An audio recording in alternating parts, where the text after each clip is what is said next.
Hey people, it's me again. So, anyways, I'm just out here getting some fresh air as far as that goes. So, anyways, as far as things that are going on here, that one of the reasons why Sora 2 had ended about a couple of weeks ago was because of OpenAI is going under a bit. It is more or less that Microsoft is trying to forcefully take over OpenAI and you know that sort of thing. You know, but considering all of that,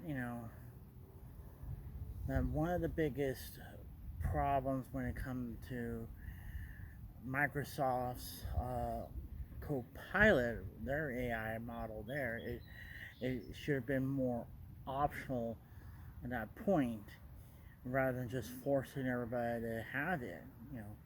It was one of the reasons why you know Google's Google Plus platform had failed was because everybody was forced into it.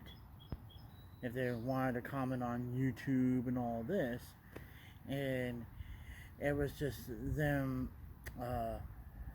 late in the game trying to make their own social media platform, and which it was kind of stupid in that sense. You know what I mean?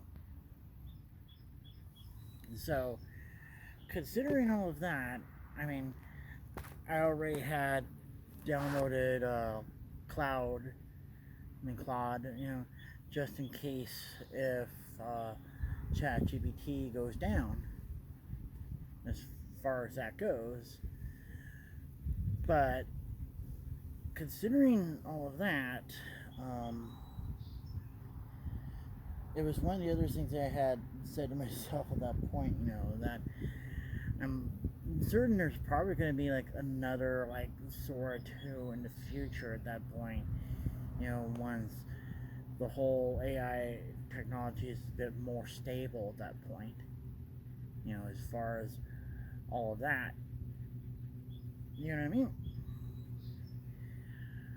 But I think when it comes to generative, you know, music and video there, I think it's the stable form is going to be Google's VO3 model, and then the whatchamacallit, Seed Dance or Kling 5, or as far as the ones that have stable funding and all of this, as far as that goes. But it was just what was it, 10-ish years ago when it came to the virtual assistants thing there, that each company was trying to have their own form of it there first, when it came to Alexa, then Cortana, and then the Hey Google thing there. And it's always been something like that. There's always that sort of thing when one company starts to innovate with something, and then another company tries to, jump on the bandwagon of that sort. But it's just the case with any other companies like that. When it came to as far as aviation, one example there, Boeing had their Dreamliner first with the composite, fuselage, and then Airbus, competes with A350 and all that. You know what I mean? And then when it came to all the other ones there too. But it was just that there was all the different companies who were in the aerospace industry at that point. Whether it was the Harvard and McDonnell Douglas and then all those other ones in the past that had, you know, fallen out of favor because of mismanagement and mergers and acquisitions and whatnot, you know. And so it's now just Boeing and Airbus, you know, and maybe a little bit of like Comac, because Comac is like the third company that does it, but that's just China only. But it's just like the case when it came to, like, you know, the smartphone market is another thing here too. Because after all, like, you know, Microsoft tried with Windows Phone 7 and 8, you know, because they had like a Windows Phone about 15 years ago, and it was okay and all, but the problem was it's just that the not a whole lot of app support because everybody was on Android or Apple iPhone and all that.